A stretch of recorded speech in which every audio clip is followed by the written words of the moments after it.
Last episode के and पे हमने देखा था हमारा लिन फेंग पैट्रियार्च से बात कर रहा होता है। पैट्रियार्च से कहता है हम सभी लोग यहाँ पर आउटर डिसाइपल्स हैं और आउटर का मतलब है कि हम लोग अभी तक सेक्टर का हिस्सा नहीं है और यहाँ पर स्टार पवेलियन के अंदर में जितने भी मार्शल आर्ट्स के स्किल्स दिए जाते हैं वो सारे तुम्हें कहीं से भी मिल सकते हैं। तो अगर देखा जाए तो यहाँ पर आप लोगों ने हमारे लिए कुछ भी नहीं किया। पैट्रियार्च उसे कहते हैं हाँ ये बात बिल्कुल भी ठीक है कि हम लोगों ने तुम्हारे लिए कुछ भी नहीं किया, लेकिन फिर भी हमने तुम्हें यहाँ पर जगह दी और सेक्टर का नाम दिया। क्या तुम्हारे लिए इतना काफी नहीं है कि तुम यहाँ पर इस सेक्टर को छोड़कर जाना चाहते हो? लिन फेंग उनसे कहता है लेकिन मेरी बात अभी कंप्लीट नहीं हुई, मुझे अपनी पूरी बात कर लेने दे।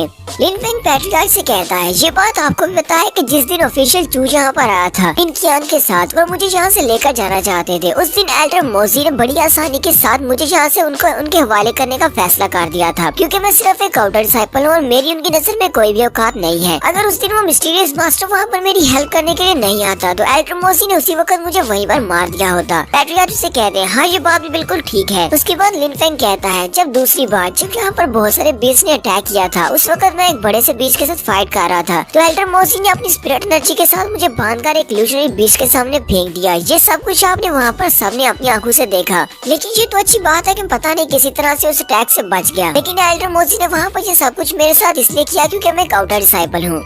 पैट्रियार्च लिन फेंग की बात सुनने के बाद उसे कहते हैं ठीक है मैं इस बात को एक्सेप्ट करता हूँ कि ये सारी की सारी मेरी गलती है और मेरी वजह से हुआ है, क्योंकि मुझे एल्डर मोजी के ऊपर नजर रखनी चाहिए थी कि वो यहाँ पर क्या कुछ कर रहे हैं और आउटर डिसाइपल्स के साथ क्या कुछ हो रहा है। लेकिन उस इल्यूजन बीस्ट के तुम्हें खा जाने के बाद उसके बाद वहाँ पर मास्टर बीला बहुत ज्यादा गुस्सा हो गए थे और उन्होंने मास्टर मोजी को तकरीबन मार ही दिया था। वो तो बड़ी मुश्किल से हमने मास्टर मोजी को उनके हाथों से बचवाया है। मास्टर बीला तुम्हारी बहुत ज्यादा कदर करते हैं और उनकी वैल्यू तुम्हारी नजर में बहुत ज्यादा है, इसलिए मैं नहीं चाहता कि तुम हमारे सेक्टर को छोड़ कर जाओ। लिन फेंग उनकी बात सुनने के बाद सोच रहा होता है अब उस इल्यूजन बीस्ट ने मुझे निगल लिया था और मैं वहाँ से गायब हो गया, तो उसके बाद का तो मुझे कुछ भी नहीं पता। हो सकता है कि मास्टर बीरा वाकई में वहाँ पर आए हूँ और वो बहुत ज्यादा गुस्से में हूँ, उन्होंने मास्टर मोजी को भी मारने की कोशिश की हो। मास्टर बीला वाकई मेरी बहुत ज्यादा रिस्पेक्ट करते हैं, इसी वजह से मैं मास्टर बीला की खातिर इस सेक्टर को छोड़कर नहीं जा सकता, लेकिन फिर भी मोजी को तो सबक सिखाना पड़ेगा। तो मास्टर लूजवान भी वहीं पर खड़े होते हैं। वो जैसे ये बात सुनते हैं कि मास्टर बीला इस लड़के की बहुत ज्यादा वैल्यू करते हैं तो वो बहुत ज्यादा घबरा जाती है और कहती है अगर मुझे पहले से पता होता ये लड़का बीलाओ का स्पेशल है तो फिर मैं कभी भी इसके साथ ये सब कुछ नहीं करता, क्योंकि घूम फिर कर ये सारी बात तो मेरे ऊपर ही आने वाली है। लिन फेंग उनसे कहता है मास्टर बीलाओ की बात हम लोग बाद में करेंगे, चले ठीक है मास्टर मोजी को फिलहाल के लिए छोड़ देते हैं, क्योंकि मास्टर मोजी एक इनर एल्डर है और उनकी रिस्पेक्ट ज्यादा है और वो सबसे ज्यादा हाई रैंक के इनर एल्डर है। चले मैं आपको 3 दिन पहले की बात बताता हूँ। 3 दिन पहले जब मैं यहाँ से एग्जाम को पास करने के बाद माउंटेन पीक पर गया था अपना बैच लेने के लिए, वहाँ पर वैन रेन ने मुझे मारने की कोशिश की। वैन रेन जैन जो कि हमारे इनर डिसाइपल के फर्स्ट रैंकिंग पर है, तो ब्रदर रेन ने जब वहाँ पर मुझे मारने की कोशिश की तो वहाँ पर एक एल्डर थे जिनका नाम लू जॉन था। लू जॉन का एक इनर एल्डर होने के नाते इनका फर्ज बनता था कि उसको रोकना, लेकिन उन्होंने उसको रोकने की बजाय उसको खुली इजाजत दे दी और उसे कहा कि वो मुझे मार सकता है और कहीं पर भी मार सकता है क्योंकि उसके पास स्ट्रेंथ है और वो हमारा नंबर 1 डिसाइपल है। उन्होंने मुझे कहा कि मैं डिजर्व करता हूँ क्योंकि मैं बहुत ज्यादा वीक हूँ। जब मैंने उनसे अपने बैच मांगा और साथ ही अपने इनर डिसाइपल के क्लोथ्स मांगे तो उन्होंने मुझे कहा कि दफा हो जाओ। बाकी के सारे एल्डर्स ये बात सुनने के बाद काफी ज्यादा हैरान होते हैं, जबकि हमारे पैट्रियार्च बहुत ज्यादा गुस्सा हो जाते हैं और कहते हैं लूजवान क्या ये बात सच है जो भी इस लड़के ने की है? तो लूजवान आगे से काफी ज्यादा घबरा जाते हैं। पैट्रियार्च कहते हैं तो मुझे लगता है कि तुम सभी एल्डर्स के पास काफी सारी पावर्स आ गई हैं और तुम्हारे पास ये अथॉरिटी है कि तुम किसी भी बच्चे को इनर डिसाइपल्स के बैच देने से मना कर सकते हो और उसकी जिंदगी और मौत का फैसला कर सकते हो। तुम सभी को ये बात अच्छी तरह से पता होगी कि 3 दिन पहले मैंने इस लड़के से इसका नाम पूछा था और उसके बाद इसे एक इनर डिसाइपल बनाया था। तो इसका मतलब ये हुआ कि जब ये लड़का वहाँ पर अपना इनर डिसाइपल का बैच लेने के लिए गया तो तुमने इसको दफा हो जाओ नहीं कहा, बल्कि मुझे दफा हो जाओ कहा है, क्योंकि मैंने इस लड़के को वहाँ पर भेजा था।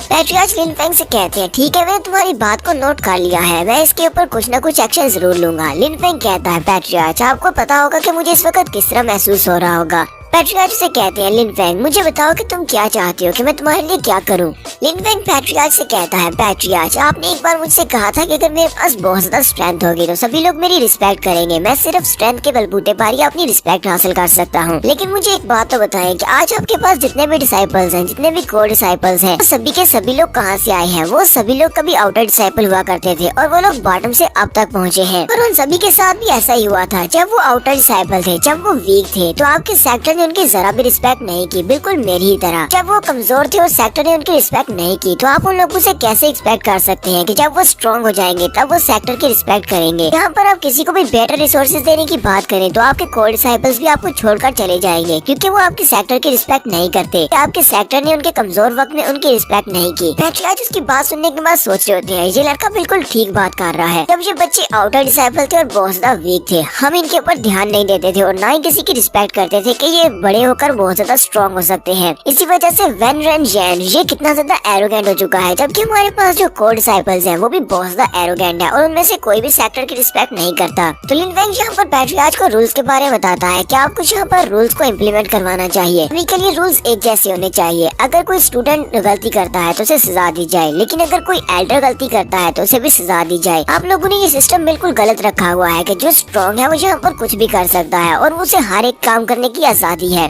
तो पैट्रियार्च लिन फेंग की बातें सुनने के बाद उठकर खड़े हो जाते हैं और लिन फेंग से कहते हैं, बच्चे तुमने यहाँ पर मुझे बहुत कुछ सिखाया है, तुम्हारा बहुत बहुत शुक्रिया जो तुमने मेरी आंखें खोल दी। और मुझे लगता है कि हमारा यूनाई सेक्टर, जब कभी तुम इसके पैट्रियार्च बनोगे तुम हमारे यूनाई सेक्टर को बहुत ही अच्छे से मैनेज करोगे। इसलिए मैं उम्मीद करता हूँ कि तुम हमारे यूनाई सेक्टर को छोड़कर नहीं जाओगे और यहीं पर रुकोगे, क्योंकि तुम्हारा फ्यूचर बहुत ज्यादा ब्राइट है। आने वाले बच्चे भी काफी ज्यादा हैरान हो जाते हैं और कहते हैं ये पैट्रियार्च ने यहाँ पर किस तरह की बात कर दी। उन्हें लगता है कि लिन फेंग फ्यूचर में हमारा पैट्रियार्च बन सकता है। लिन फेंग पैट्रियार्च से कहता है, पैट्रियार्च मैं अपने सेक्टर को छोड़कर नहीं जाना चाहता, मैं तो बस आपको ये बता रहा हूँ कि ये सभी लोग कितने बड़े बेवकूफ हैं और उन्होंने कितनी बड़ी गलतियाँ की हैं। लेकिन मुझे यहाँ पर रुकने के लिए किसी न किसी वजह की जरूरत है। क्या आपके पास ऐसी कोई वजह है कि मैं यहाँ पर क्यों रुकूं? पैट्रियार्च उसे कहते हैं, तो मैं तुमसे यहाँ पर वादा करता हूँ जब तक मैं इस सेक्टर का पैट्रियार्च हूँ दोबारा यहाँ पर कोई भी तुम्हारे पर किलिंग इंटेंट शो नहीं करेगा, ना ही कोई स्टूडेंट तुम्हें मारने की कोशिश करेगा और ना ही कोई एल्डर तुम्हारे खिलाफ कोई साजिश कर पाएगा। लिन फेंग उनसे कहता है, ये तो आपने अभी की बात किया और फ्यूचर की बात की है, लेकिन पास्ट का क्या? पास्ट में मैंने बहुत सारी ह्यूमिलिएशन को फेस किया है, बहुत ज्यादा प्रेशर महसूस किया है, उस सभी का बदला भी तो आपको चुकाना पड़ेगा। पैट्रियार्च उसकी बात सुनने के बाद कहते हैं, ठीक है मैं तुम्हारी बात समझ गया। वो कहते हैं, लू जान को पकड़ लो, इसकी कल्टीवेशन को क्रिपल कर दो और इसे उठाकर सेक्टर से बाहर फेंक दो। आज के बाद लू जान हमारे सेक्टर का एक एल्डर नहीं रहा। गार्ड जल्दी से आगे बढ़ते हैं और उसको पकड़कर वहाँ से ले जाते हैं, जबकि वो चिल्ला चिल्ला कर कह रहा होता है, वेन रेन जैन प्लीज यहाँ पर और मुझे बचाओ। ब्रदर रेन उसकी बात को इग्नोर कर देता है, क्योंकि वो उसको बचाने के लिए क्यों आगे बढ़ेगा, और वो लू जान को वहाँ से ले जाकर उसकी कल्टीवेशन को क्रिपल कर देते हैं, जिससे उसके चिल्लाने की आवाज आती है। पैट्रियार्च लिन फेंग से कहती है, जैसे कि तुमने सुन ही लिया है कि हमने उसकी कल्टीवेशन को क्रिपल कर दिया है और सेक्टर से बाहर निकाल दिया है, क्या अब तुम इस बात से सेटिस्फाइड हो और यहाँ पर रुकने को तैयार हो? लिन फेंग सोच रहा होता है, इसको तो सजा मिल गई, लेकिन मैं मोजी को नहीं छोड़ने वाला, उसको भी अपने किए पर सजा तो मिलनी चाहिए। लिन फेंग पैट्रियार्च से कहता है, पैट्रियार्च मुझे लगता है कि आप यहाँ पर किसी को भूल रहे हैं। जबकि एल्डर मोजी सोच रहे होते हैं, इस लड़की को क्या लगता है कि इतना ज्यादा टैलेंटेड है कि इसकी वजह से ये यहाँ पर मुझे सजा दे देंगे। एल्डर मोजी के फादर जो कि वहीं पर बैठे होते हैं, ग्रेट एल्डर, वो पैट्रियार्च से कहते हैं, पैट्रियार्च हमें काफी ज्यादा देर हो रही है, हमें जल्दी से जल्दी अपने एग्जाम्स को कंटिन्यू करना चाहिए। फिर साथ ही ग्रेट एल्डर लिन फेंग से भी कहते हैं, लिन फेंग पहले तो अपने एग्जाम्स को कंटिन्यू करो, एग्जाम्स के खत्म होने के बाद हम लोग एल्डर मोजी के बारे में बैठकर बात करेंगे। तो लिन फेंग पैट्रियार्च से कहता है, पैट्रियार्च मुझे ये बात अच्छी तरह से पता है कि एल्डर मोजी का स्टेटस यहाँ पर काफी ज्यादा हाई है और उनके फादर एक ग्रेट एल्डर है, और ग्रेट एल्डर होने के नाते सभी लोग जब चाहे मुझे यहाँ पर आसानी से बुली कर सकते हैं। इन दोनों बाप बेटा के पास बहुत ज्यादा पावर है। अगर यहाँ पर एल्डर मोजी को सजा नहीं मिलेगी तो फिर मैं यहाँ पर यूनाई सेक्टर में अपना सर उठाकर नहीं जी पाऊंगा, फिर मेरा यूनाई सेक्टर में रहने का फायदा ही क्या है। यहीं पर एक स्टूडेंट जिसका नाम लीबो होता है, वो भी एक इनर डिसाइपल है और उसका रैंक 21 है। वो लिन फेंग से कहता है, तुम्हें लगता है कि तुम इस तरह की बातें करके ये सब कुछ यहाँ पर अपनी बातें मनवा सकते हो और एल्डर मोजी को सजा दिलवा सकते हो? क्या तुम्हें लगता है कि तुम वाकई में इस लायक हो? तुम्हारे पास इतनी स्ट्रेंथ है कि तुम्हारे जैसे लड़के के लिए यहाँ पर दो एल्डर्स को हमारे सेक्टर से निकाल दिया जाए? तुम तो यहाँ पर एल्डर मोजी के बारे में सिर्फ बकवास बातें कर रहे हो। एल्डर मोजी बहुत ज्यादा स्ट्रॉन्ग है और उनकी पोजीशन हाई है। अगर वो वाकई में यहाँ पर तुम्हें नुकसान पहुँचाना चाहे, यहाँ पर तुम्हें जान से मारना चाहे, तो तुम उनसे नहीं बच सकते। एल्डर मोजी लीबो की बात सुनने के बाद कहते हैं, लीबो तुम्हें इस लड़के के लेवल तक गिरने की जरूरत नहीं है, ये लड़का तो बहुत ही घटिया बातें कर रहा है। मुझे लगता है कि हमारे सेक्टर के पैट्रियार्च बहुत ज्यादा समझदार हैं और यहाँ पर बहुत ही समझदारी के साथ एक अच्छा फैसला करेंगे, क्योंकि उन्हें पता है कि यहाँ पर कौन गलत है और कौन सही है। लीबो मोजी से कहता है, एल्डर मोजी मुझे ये बात अच्छी तरह से पता है कि हमारे पैट्रियार्च वाकई में कमाल के हैं और वो बहुत ही अच्छा फैसला करेंगे, लेकिन मुझे इस लड़के की बातों पर बहुत ज्यादा हैरानी हो रही है। क्या ये अपने आप को समझता क्या है? ठीक है ये थोड़ा बहुत टैलेंटेड है और ये इनर डिसाइपल बनने के लायक है और कुछ इनर डिसाइपल्स को इसने मार भी दिया, लेकिन अगर मेरा सामना इसके साथ इनर सेक्टर एग्जाम्स के दौरान हुआ होता तो अब तक ये मर चुका होता। लिन फेंग उसकी बात सुनने के बाद कहता है, एल्डर मोजी की पोजीशन काफी ज्यादा हाई है और उनके आसपास बहुत सारे कुत्ते पूंछ हिलाते फिरते हैं, वैसे तुम भी एक कुत्ते हो कि उनके लिए सारे गंदे काम काम करने को तैयार हो, जहाँ तक कि उनके लिए मुझे भी मारने को तैयार हो गए हो। तो एल्डर मोजी लिन फेंग की बात सुनने के बाद गुस्सा हो जाती है और साथ ही वो लीबो को इशारा करते हैं। तो लीबो जल्दी से अपनी पावर्स को रिलीज करता है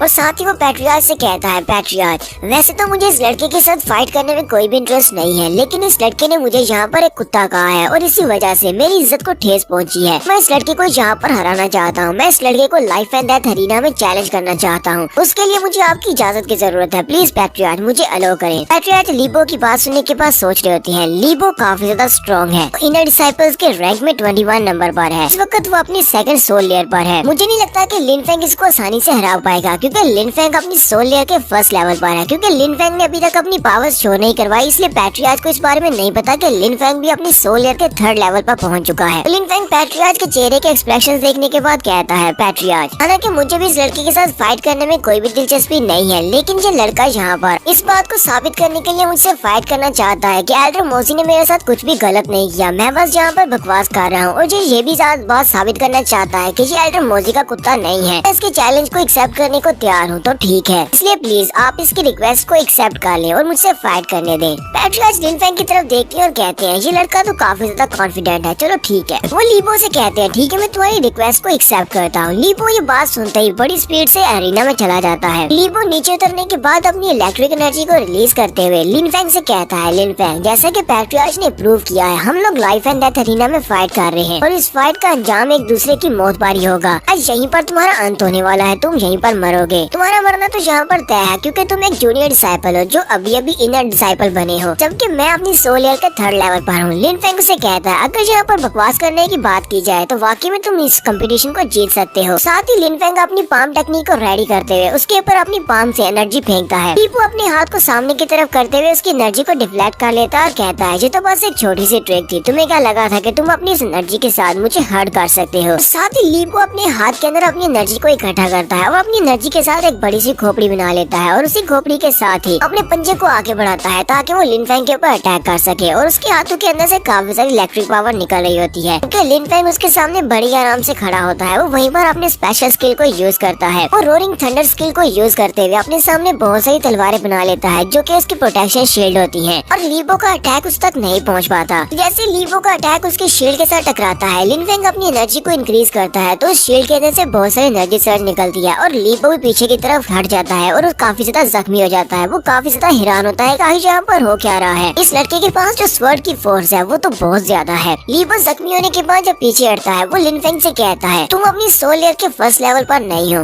बल्कि तुम तो अपनी सोल लेयर के सेकंड लेवल पर हो। तुमने ये बात सभी से छुपाई है। लिन फेंग अपनी तलवार निकालता है और घुमाते हुए उसके ऊपर अटैक करते हुए कहता है, तो इस बात से क्या फर्क पड़ता है, तुम तो अपनी सोल लेयर के थर्ड लेवल पर हो। लिन फेंग जब दूसरी बार उसके ऊपर स्ट्राइक लगाता है तो वो पीछे काफी दूर तक खिसकता हुआ जाता है। उसकी हालत काफी ज्यादा खराब हो जाती है। वहीं पर वो खड़ा होकर खांसना शुरू कर देता है और इस बारे में सोच रहा होता है कि स्वर्ड फोर्स तो बहुत ज्यादा है। इसकी स्वर्ड फोर्स इतनी ज्यादा है कि ये यहाँ पर बड़ी आसानी से मुझे मार सकता है, इसलिए मुझे नहीं लगता कि मैं इस लड़के के साथ यहाँ पर फाइट करके इसको हरा सकता हूँ। लीबो कहता है, ठीक है मैं सरेंडर करता हूँ, मैं अपनी हार मानता हूँ, मैं तुमसे फाइट नहीं कर सकता। पैट्रियार्च भी इस बात से बहुत ज्यादा हैरान हो जाती है और कहती है, लड़का तो अपनी सोल लेयर के सेकंड लेवल पर पहुंच चुका है और इसके बाद जो स्वर्ड फोर्स है वो काफी ज्यादा स्ट्रॉन्ग है। इसने यहाँ पर लीबो को भी हार मानने पर मजबूर कर दिया है। इसका मतलब ये लड़का तो वाकई में एक जीनियस है। ऐसा जीनियस मैंने पिछले 100 साल में नहीं देखा। लिन फेंग आगे बढ़ता है, लीबो से कहता है, तुम्हें किसने कह दिया कि तुम यहाँ पर सरेंडर कर सकती हो? तुमने खुद इस मैच के स्टार्ट होने से पहले कहा था कि ये लाइफ एंड डेथ का मैच है, यहाँ पर हम दोनों में से एक के मरने पर ये मैच खत्म होगा। मुझे एक बात बताओ, अगर मैच यहाँ पर तुम्हारी जगह पर होता तो क्या तुम मुझे जिंदा छोड़ देते अगर मैं तुम्हारे सामने कहता कि मैं सरेंडर करता हूँ? तो लीबो लिन फेंग से कहता है, हाँ ये बात मैं एक्सेप्ट करता हूँ कि तुम मुझसे ज्यादा स्ट्रॉन्ग हो, लेकिन तुम यहाँ पर मुझे मार नहीं सकते और ऊपर से तुमने यहाँ पर मुझे हरा दिया है, तो तुम्हें क्या लगता है कि मैं तुम्हें ऐसे ही जाने दूंगा? इस बात का भी तुमसे बदला लूंगा। तो लिन फेंग बड़ी स्पीड से आगे बढ़ता है और कहता है, तुम्हें तुम्हारे जैसे सांपों के सर कुचलना जानता हूँ। मुझे पता है कि तुम बाद में अपनी हार का बदला लेने के लिए मुझसे आओगे, तो मुझे यहीं पर तुम्हें मारना होगा। लिन फेंग बड़ी स्पीड से आगे बढ़ता है अपनी तलवार लेकर, जबकि लीबो भी सामने की तरफ से अपने थंडरबर्ड्स को रिलीज करता है ताकि वो हमारे लिन फेंग को वहाँ पर रोक सके। लिन फेंग को तो यहाँ पर इसको मारने से कोई भी चीज नहीं रोक सकती। लिन फेंग बड़ी स्पीड से उसके पास से गुजर जाता है अपनी तलवार को घुमाते हुए और साथ ही नेक्स्ट सीन में दिखाते हैं कि उसने लीबो की गर्दन उड़ा दी है। देखने वाले सारी बहुत हैरान होते हैं, स्पेशली एल्डर्स भी बाहर से आए हैं। सेकंड प्रिंस लैंग भी ये देखकर बहुत ज्यादा हैरान होता है। प्रिंस लैंग कहता है, मुझे ये लड़का चाहिए। अगर ये लड़का मेरी मून अकेडमी को ज्वाइन करने के लिए रेडी नहीं होता तो मुझे इसे यहीं पर मारना होगा, क्योंकि फ्यूचर में ये मेरे लिए भी खतरा बन सकता है।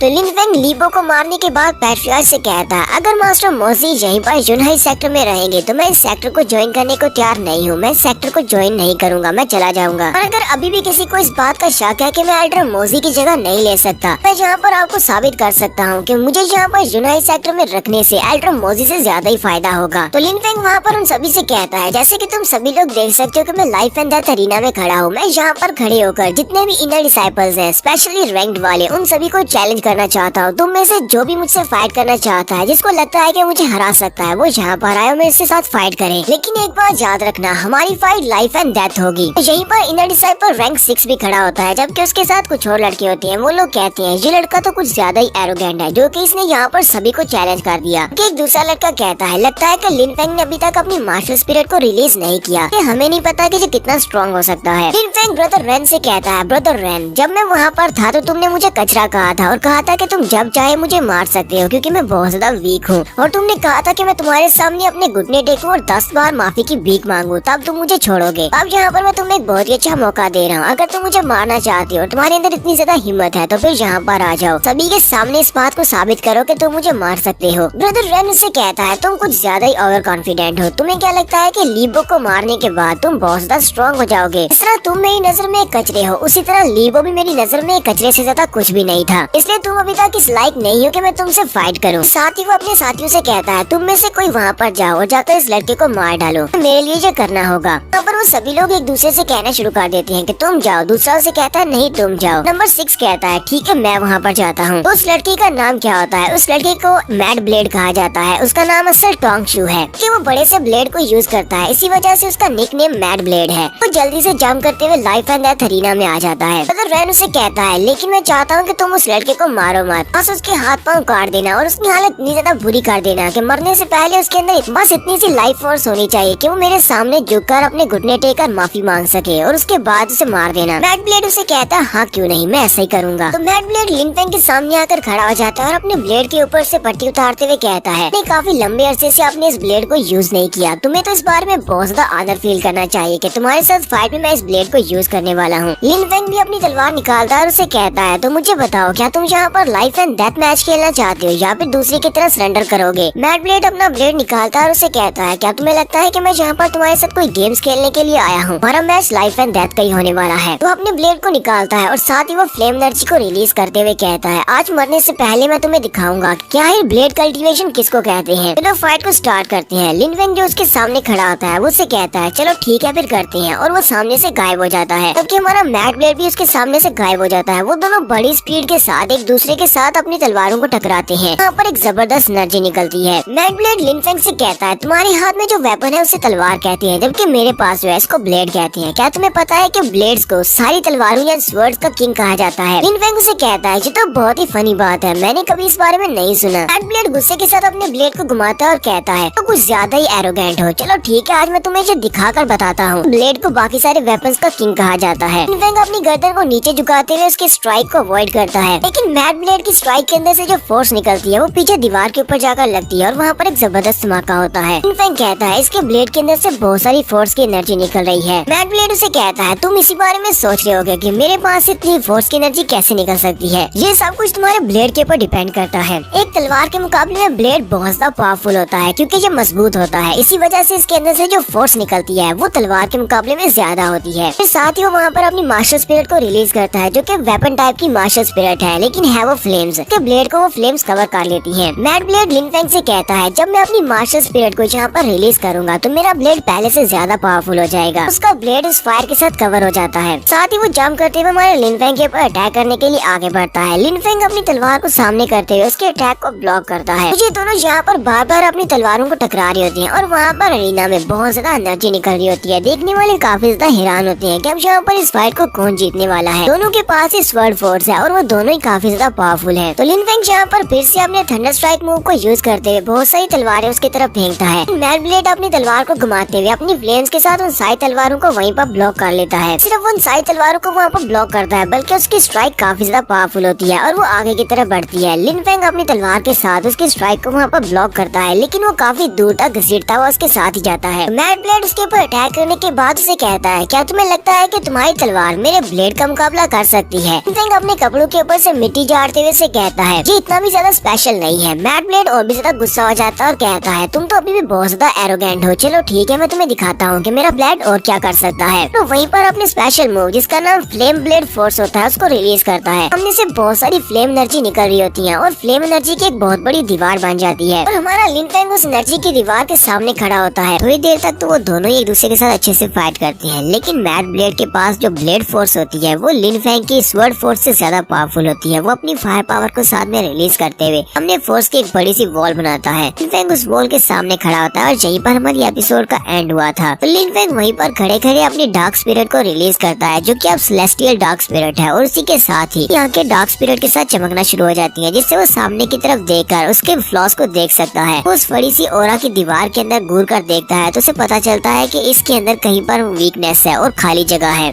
तो लिन फेंग को जैसी वहाँ पर उसकी कोई वीकनेस दिखाई देती है वो जल्दी से जंप करता हुआ उस बड़े से ब्लेड ओरा की वॉल के अंदर चला जाता है और अपनी दीवार को सामने की तरफ करता है, जिससे वो उसकी ओरा की दीवार को तोड़ता हुआ उसको चीरता हुआ सामने की तरफ निकल जाता है। जबकि मैड ब्लेड बहुत ज्यादा खुश होता है और कह रहा होता है वैन वैन प्लीज मुझे माफ करना, तुमने कहा था कि इसको जिंदा छोड़ देना ताकि ये तुम्हारे सामने घुटने टेकर माफी मांग सके, लेकिन अफसोस ये बेचारा तो जलकर मर गया। नंबर 6 मैड ब्लेड वहीं पर खड़ा खड़ा अभी होशी हो रहा होता है कि उसी वक्त लिन फेंग की तलवार उसकी बॉडी के आर पार हो जाती है और मैड ब्लेड भी चिल्लाता हुआ पीछे की तरफ गिर जाता है। उसके मुंह से और उसकी चेस्ट से ब्लड निकल रहा होता है। कहता है ऐसा कैसे हो सकता है। देखने वाले भी बहुत ज्यादा हैरान हो जाते हैं। पैट्रियार्च ये देखने के बाद कहते हैं हमारे इनर सेक्टर का रैंक नंबर 6 भी इतनी आसानी के साथ लिन फेंग के हाथों मारा गया। लगता है कि हमारा लिन फेंग वाकई में हमारे यूनहाई सेक्टर का फ्यूचर है, क्योंकि ये लड़का एक जीनियस है जो कि यहाँ पर इतनी आसानी के साथ इस लड़के को मार पाया है। मैड ब्लेड लिन फेंग से कहता है तुमने ये सब कुछ कैसे कर लिया, तुमने मेरी ब्लेड फोर्स की दीवार को कैसे पार किया।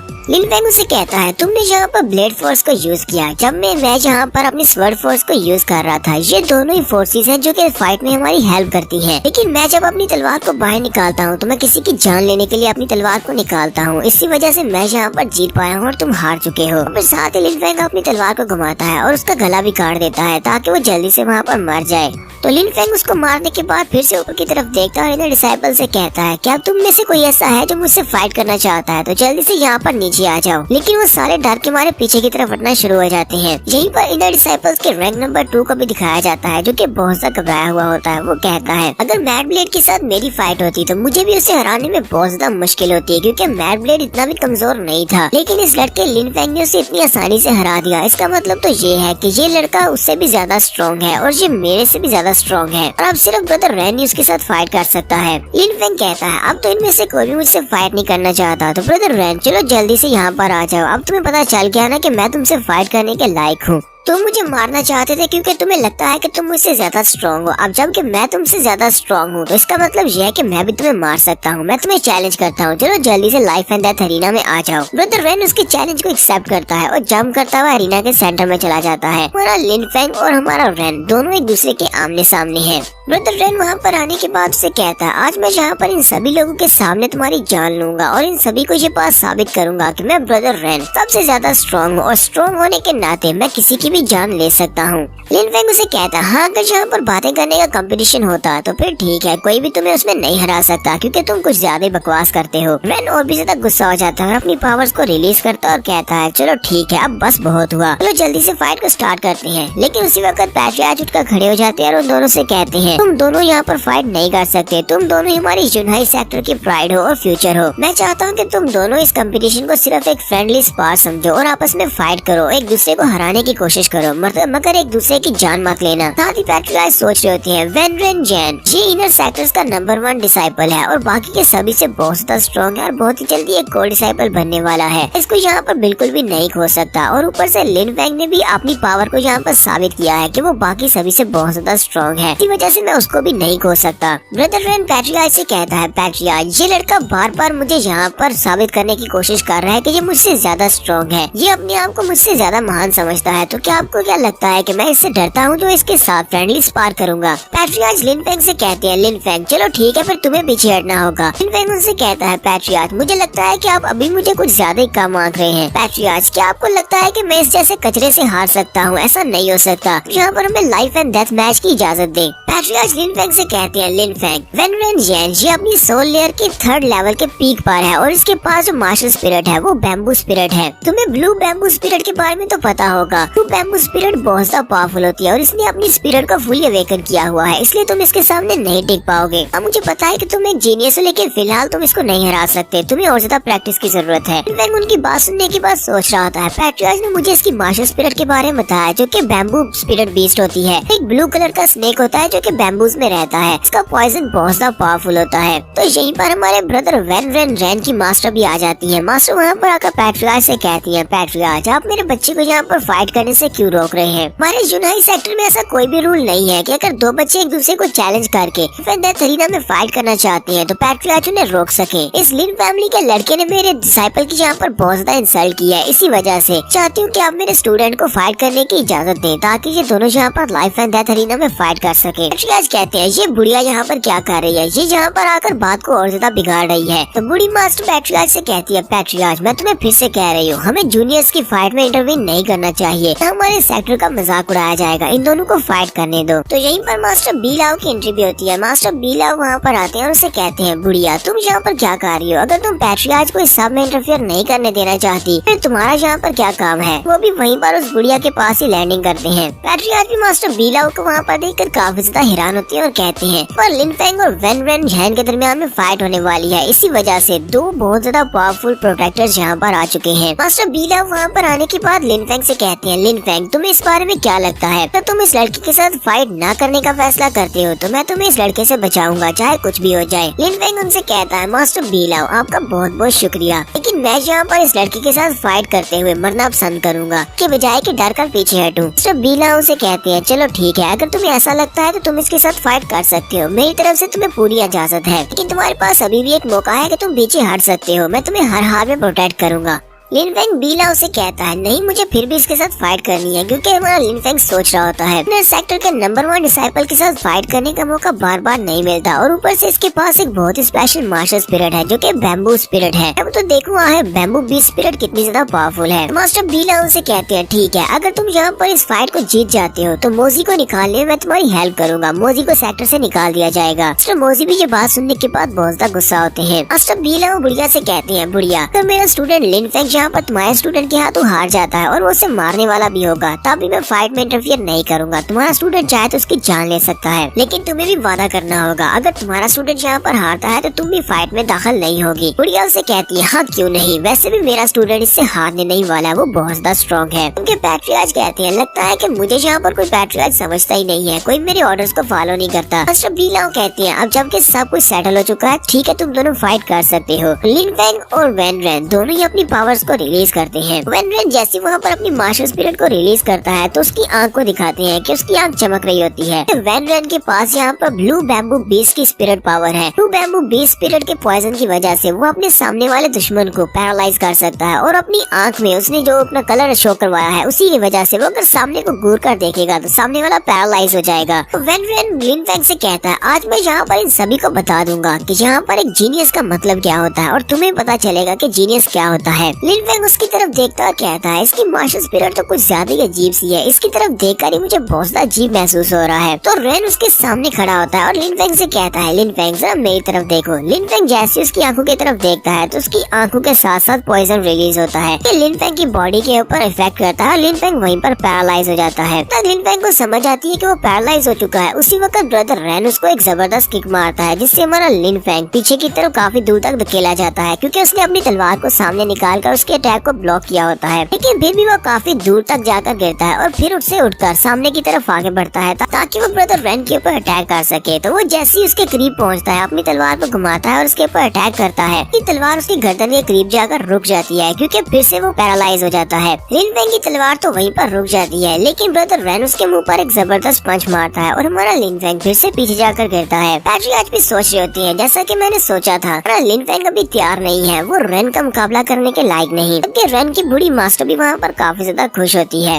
लिन फैंग पीछे हटने के बाद कहता है, मुझे यहाँ पर खड़े होकर अपनी स्ट्रेटेजी बनानी होगी। मैंने तो ऐसा सोचा भी नहीं था कि ब्लू बैम्बू स्पिरिट के साथ उसे आंखों की पावर भी मिलती है, इससे उसकी तरफ देखने से वो सामने वाले को कंफ्यूज कर सकता है। थोड़ी देर के लिए मेरा अपनी बॉडी के ऊपर कंट्रोल नहीं रह पाता, इस वजह से वो इतनी आसानी के साथ मेरे पर अटैक कर रहा है। ब्रदर रैन उसे कहता है, कचरे अब बताओ कि तुम्हारे साथ क्या करना चाहिए, मुझे कैसे हराओगे जबकि तुम मेरे करीब भी नहीं पहुंच सकते। मुझे तो इस बात की समझ नहीं आती कि मास्टर बीलाओ ने तुम्हें ऐसा क्या देखा कि जो उन्हें तुम्हारे पर इतना ज्यादा भरोसा है कि तुम मुझसे फाइट कर सकते हो। लेकिन बहुत ही जल्दी मास्टर बीलाओ को इस बात का पता चल जाएगा। उन्होंने यहाँ पर एक बहुत बड़ी गलती कर दी है, तुम में कचरे से ज्यादा कुछ भी नहीं हो। और यहीं पर हम लोग अपनी एपिसोड 42 का एंड करेंगे। एपिसोड की एक्सप्लेनेशन अच्छी लगी हो तो कमेंट करके जरूर बताइएगा। चैनल को सब्सक्राइब कर दें, वीडियो को लाइक और शेयर कर दें। शुक्रिया।